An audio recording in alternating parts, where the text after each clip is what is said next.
you don't have to bake every cake you make.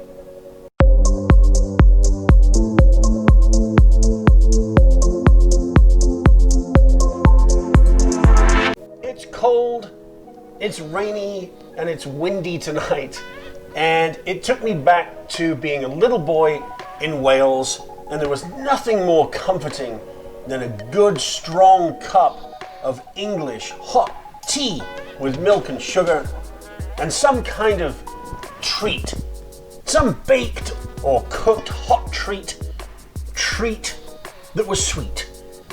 Welsh cakes were one of many snacks and foodstuffs that were given to miners. They were easy to transport, they kept well, and the miners could eat them during those long shifts underground. And they were a little bit of love from home. So let's get started. I'm going to use some self-raising flour, cold butter from the fridge, some raisins, sultanas, currants, whatever you can get. These are raisins, they're just as good as anything else. Some sugar, 1 egg, and to present for later on the plate, some fruit, some berries, and some freshly whipped cream. Very simple. We're going to take 1 cup of self-raising flour into a bowl. And we're going to mix in with our fingers cold butter, 1/2 cup. So it's 1 measure of flour, half that measure of butter. Has to be cold for this to work. It's very similar to most pastries and other things that we bake. We simply now cut this in with our fingers until it resembles breadcrumbs. Once it's at the breadcrumb phase, you're good to go into the next phase.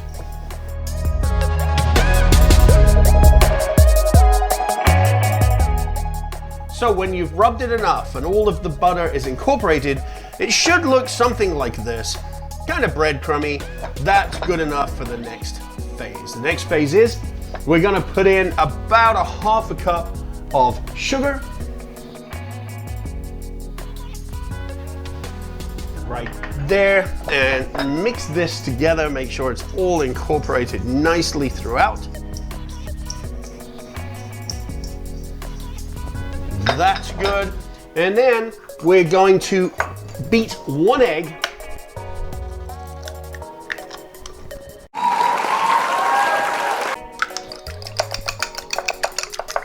This has to be well beaten. Make sure you're getting lots of air into the egg.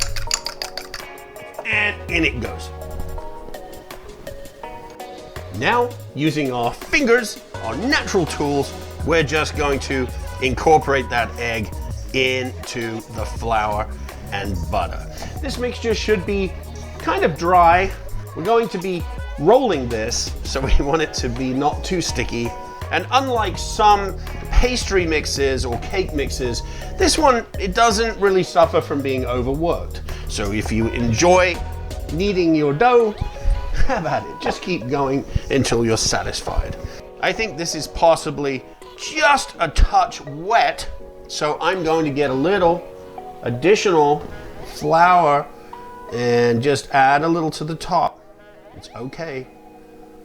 It won't ruin the dish, but it will help to firm it up so that it's very rollable. Now, at this stage, I'm going to add the raisins, and these could have been added earlier if I'd remembered, but it's okay at this point. They will still mix in and be absolutely fine. And eventually we end up with a satisfying ball of raisiny, buttery dough ready to roll out, shape, and put in a skillet. A dry skillet is all we need. No oven action needed here. Flour up our board and also our rolling pin so that nothing sticks and everything will work just fine. First of all, we'll just push this out into approximate shape that we need. Really not going to need much rolling. Rather a lot of flour there, but that's okay. It'll all work out just fine. Just going from the middle. We need this to be, I guess it's about 1/4 inch, something like that. And it's looking good. I'm gonna just get rid of some of the excess flour there.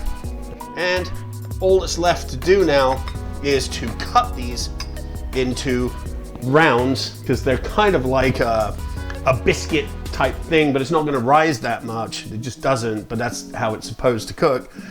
And then we will put them in the skillet. Let's see how these look here. Very nice. That's a pretty good one right there.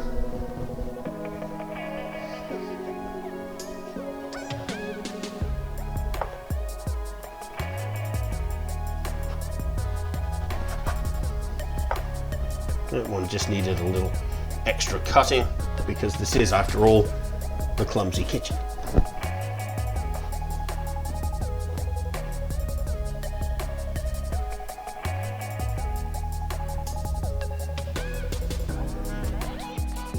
Of course, we have pastry left over.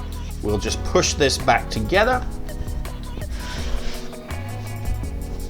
make it into another ball of pastry.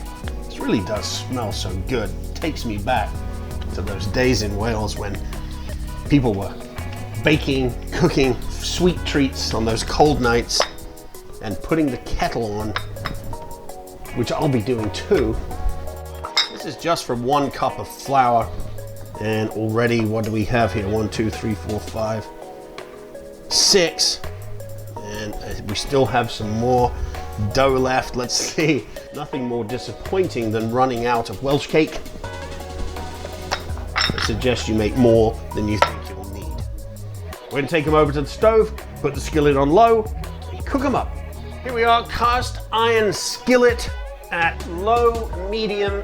Otherwise, these will brown too quickly and not cook through. And it's ready for us to just drop these in.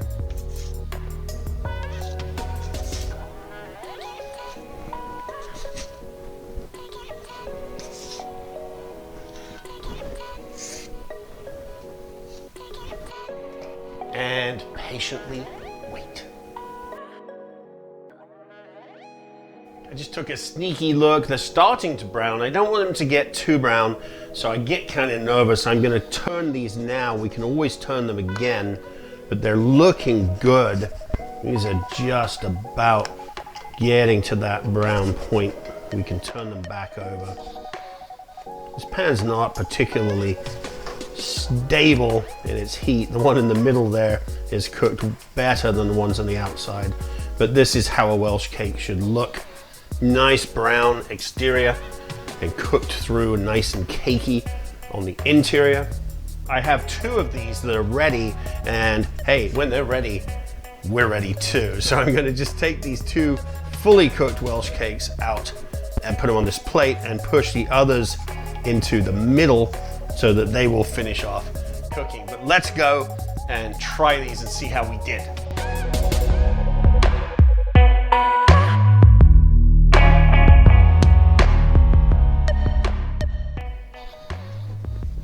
There they are, they're looking beautiful. They smell fantastic. Traditionally, a little bit of sugar goes on top, and that's about it. But I like to kick these things up just a little bit with these fresh berries that we just put around here to decorate the plate, add some flavor. A couple of raspberries too.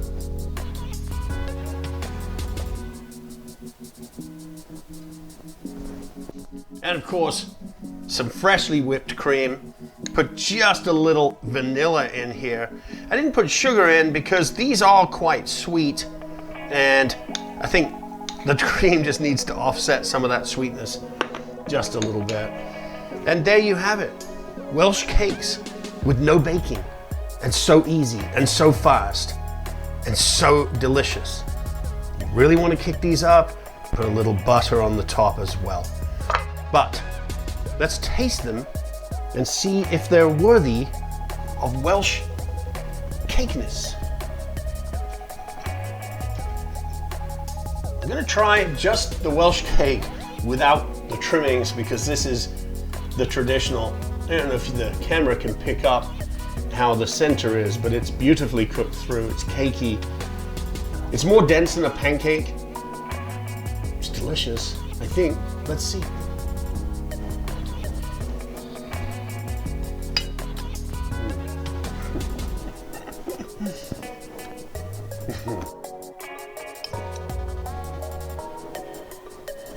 It wasn't enough to really tell how this tasted. I think I have to get another one with a berry and cream.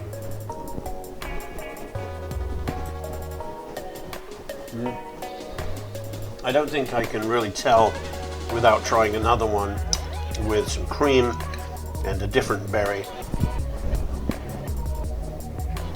I don't think I can. Delightful.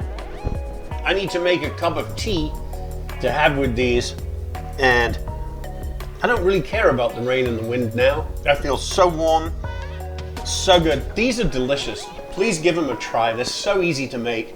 Just keep the heat on low so they don't burn. Let them cook through and you'll love them. You're always welcome right here in the kitchen. If you enjoyed this video, please subscribe, leave a comment, ring the bell, like the video, and be sure to come back next time.